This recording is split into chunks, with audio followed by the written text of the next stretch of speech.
Are preppers really just hoarders?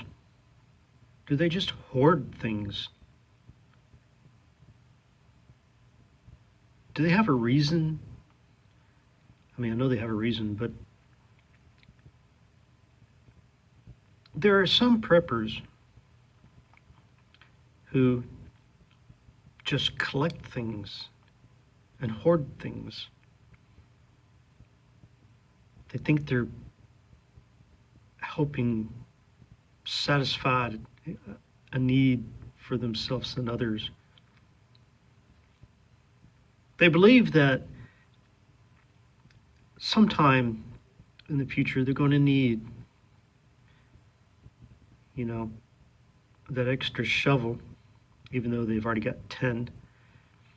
Or they believe that maybe one of their children will need that shovel, even though that child probably has his own shovel, right? When they grow up and move out, get their own home, get their own place. Or maybe they can go back through all those newspapers that they've kept over the years and years, and they just keep adding to those piles as they go, thinking, oh, there may be a coupon in there I can use. Oh, there was an article in one of these from years back that I wanted to keep as a keepsake. Well, in their minds, they're prepping. They're preparing for the future. They're hanging on to something for the future. Where other preppers, they've got a plan in mind. They've figured out the details. They've figured out, what each individual in their family will need in terms of water consumption, dietary needs, health needs, cleanliness needs, clothing.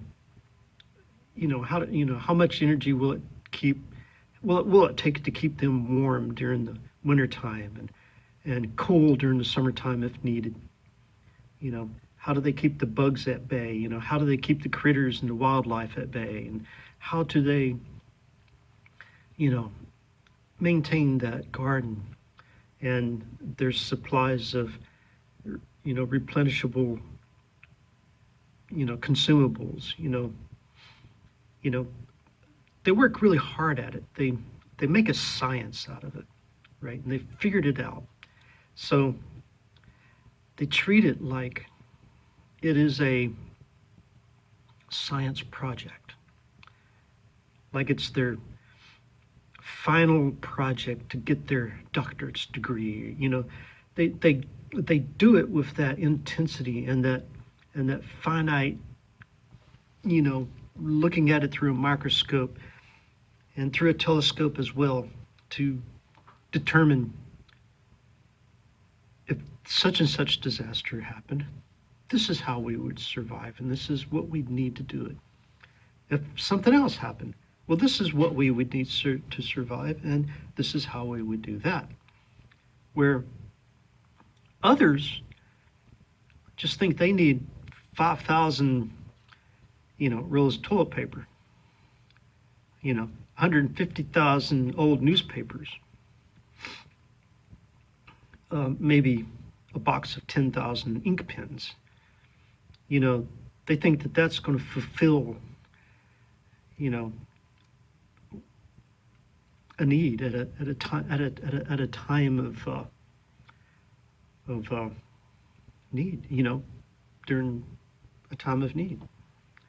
Well, if you're caught in a situation to where you're trying to survive, what are you going to do with those ink pens and that little newspaper?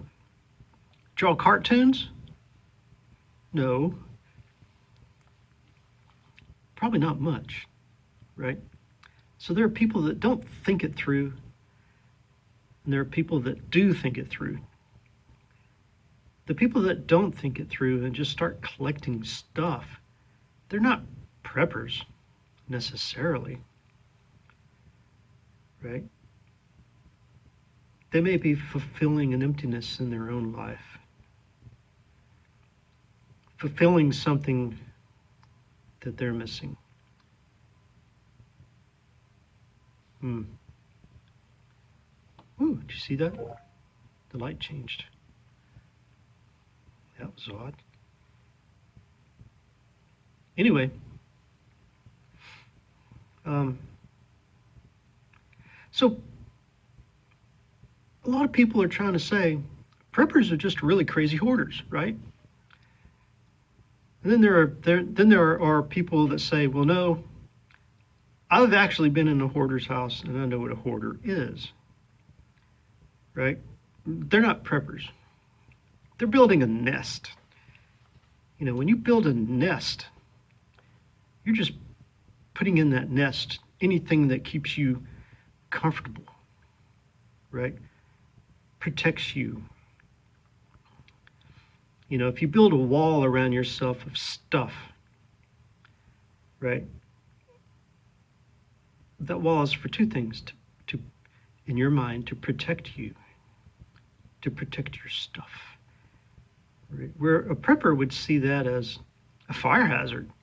I mean, really, a prepper would see it as, you know, it's a good place to go to get something to, you know, throw into my fireplace, you know, to keep me warm. Or, yeah, the hoarder's house is a good place to, you know, go get bed bugs. Or that hoarder's house is a good place to go and find mice droppings. You know, see what I'm saying? Well, there are preppers. They might have, you know, a couple extra sleeping bags, more than what they really need for their family. There are preppers who may have, you know, a little bit more food than they need for their family, you know, stored away for, you know, in case they need it for a disaster of some type. There are preppers who garden and raise rabbits and chickens and, you know, and whatever else they raise, you know. They're not really prepping necessarily. I mean, they are. They're like, well, you know, if I can't go to the grocery store, you know, I got my garden. You know, I got eggs from the chickens. I've got rainwater. I can run it through a filter, make it drinkable. You know, chlorine bleach isn't very expensive, so you know you could have, you know, 100 gallons of chlorine bleach set aside to help you with, you know, the water that you collect.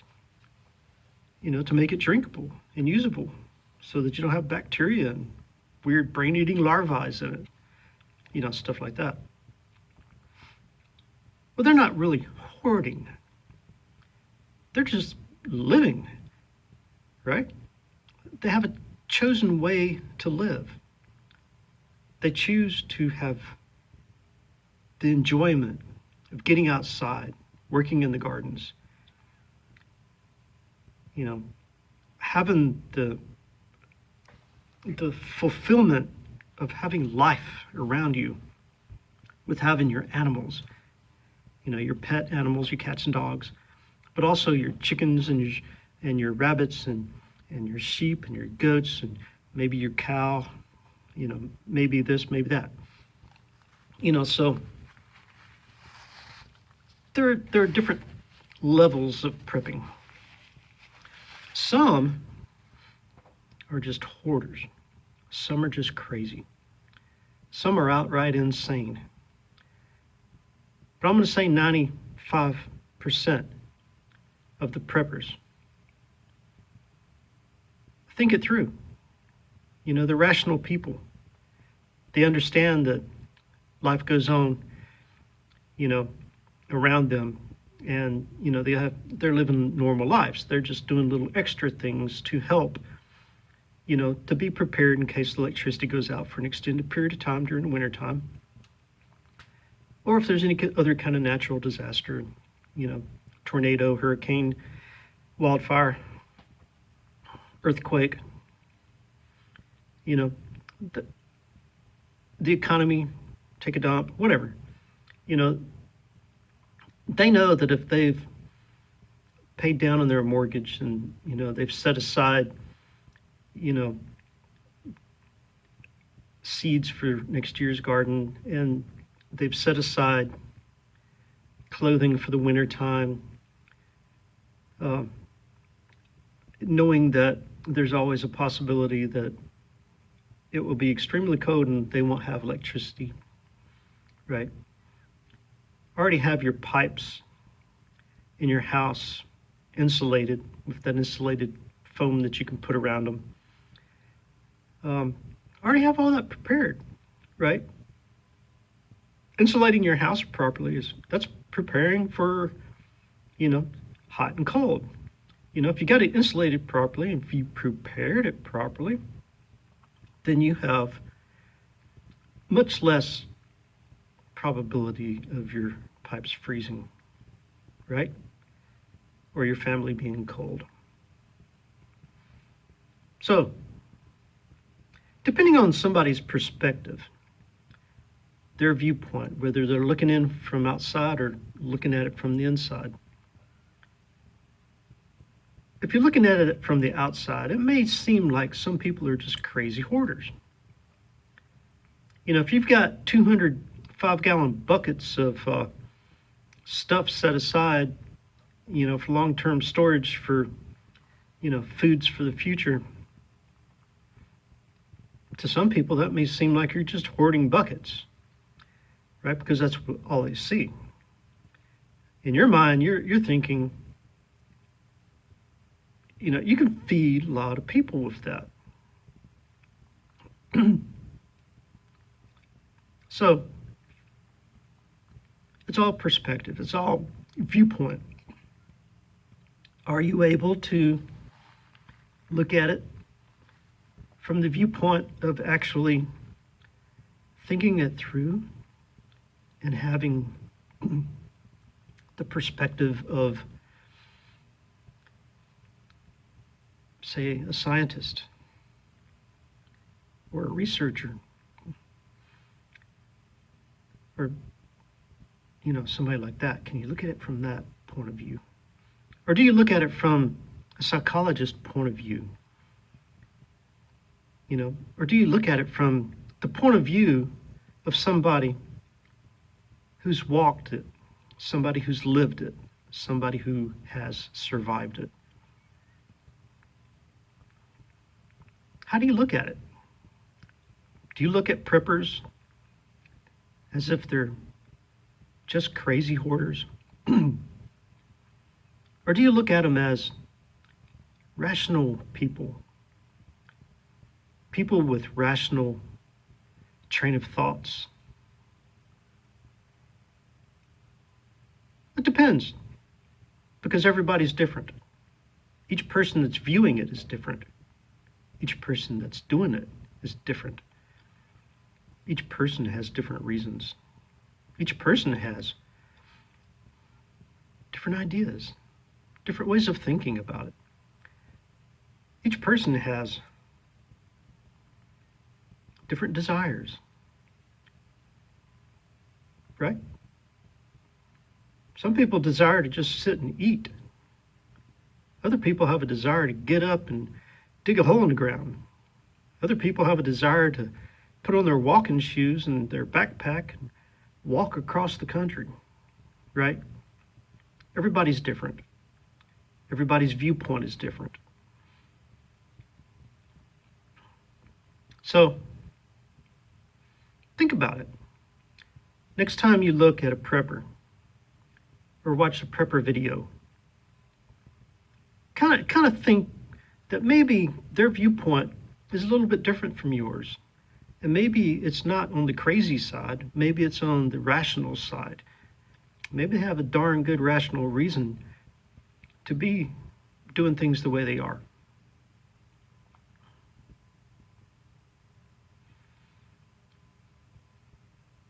Subscribe. Give me some thumbs up. Give me some comments. Let me know what your thoughts about preppers are. if you've ever, actually prepped or been around preppers, make a few comments about it. If you've been around hoarders, make some comments about that. But either way, make comments, give me some thumbs up, subscribe to my channel, and I'm going to go ahead and post a video.